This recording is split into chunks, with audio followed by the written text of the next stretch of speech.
ഇങ്ങനെ വലിയ പ്രതാപിയായി നടക്കുന്നല്ലോ, ഞാൻ അല്ലാഹുവിന്റെ റസൂലിന്റെ പേരക്കുട്ടിയാണ്, ഞാൻ സയ്യിദാണെന്ന് ജനങ്ങളുടെ മുമ്പിൽ പരസ്യമായി പരിഹസിച്ചപ്പോ വിഷമം കൊണ്ട് അബ്ദുല്ലാഹ് ഇബ്നുൽ മുബാറക് തങ്ങൾ വലിയാണ്, പണ്ഡിതനാണ്. ഉടനെ തന്നെ ആളുകളുടെ മുമ്പിൽ നാണം കെട്ടുപോയി എന്ന് പേടിച്ചുടനെ തന്നെ പറഞ്ഞു, നിങ്ങൾ നിങ്ങളുടെ ഉപ്പാപ്പാന്റെ വഴിയില്ലാത്തത് കൊണ്ടാണ്, നിങ്ങൾ അല്ലാഹുവിന്റെ റസൂല് പറഞ്ഞതുപോലെ കേൾക്കാത്തത് കൊണ്ടാണ് നിങ്ങൾക്ക് നാട്ടിൽ സ്ഥാനമില്ലാതായി പോയത്, നിങ്ങൾക്കൊരു വിലയും നിലയും ഇല്ലാതായി പോയത്, ഉപ്പാപ്പാന്റെ വഴി മറന്നത് കൊണ്ടാണ്. രണ്ടാളും പിരിഞ്ഞു പോവുകയാണ്. അന്ന് രാത്രി അബ്ദുല്ലാഹ് ഇബ്നുൽ മുബാറക് തങ്ങൾ സ്വപ്നം കാണുന്നു, സയ്യിദുൽ വജൂദി മുഹമ്മദുർ റസൂലുള്ളാഹ് സ്വല്ലല്ലാഹു അലൈഹി വസല്ലം തങ്ങളെ സ്വപ്നം കാണുകയാണ്. സാധാരണ കാണുന്ന സന്തോഷങ്ങളില്ല, മുഖത്ത് പുഞ്ചിരിയില്ല, അബ്ദുല്ലാഹ് ഇബ്നുൽ മുബാറക്കിനോട് സംസാരമില്ല, വല്ലാത്ത മുഖം മാറിയിട്ടുണ്ട്, മുഖത്തിന്റെ നിറം മാറിയിട്ടുണ്ട്, ദേഷ്യം പിടിച്ചിട്ടുണ്ട്.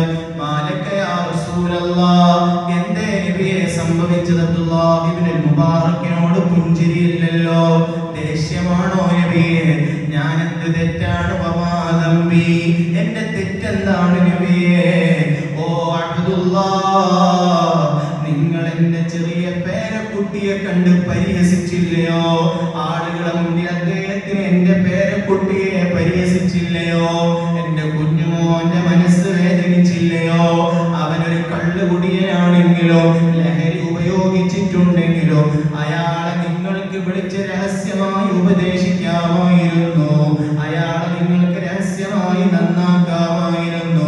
എന്റെ പേരക്കുട്ടിയെ പറഞ്ഞ് എന്നെ നാണക്കേടിലാക്കിയില്ലേ?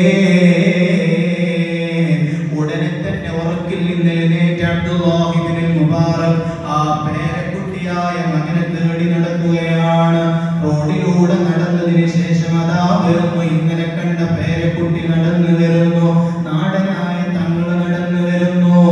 ഉടനെ തന്നെ അതാ കയ്യിൽ പിടിച്ച് മുസാഫഹത്ത് ചെയ്ത്, എനിക്ക് മാപ്പാക്കണേ, എനിക്ക് പൊരുത്തപ്പെട്ട് തരണേ, നിങ്ങളെ ഉപ്പാപ്പ ഇക്കാരണം കൊണ്ട് വിഷമിച്ചിട്ടുണ്ട്, അതുകൊണ്ട് എനിക്ക് മാപ്പ് തരണമെന്ന് പറഞ്ഞപ്പോ ആ പേരക്കുട്ടി തിരിച്ചൊരു വാക്ക്, എനിക്കും മാപ്പാക്കണേ, ഇന്നലെ രാത്രി ഉപ്പാപ്പ എന്റെ സ്വപ്നത്തിലും വന്നിരുന്നു, മോനെ നീ അബ്ദുല്ലാനെ പരിഹസിച്ചില്ലേ?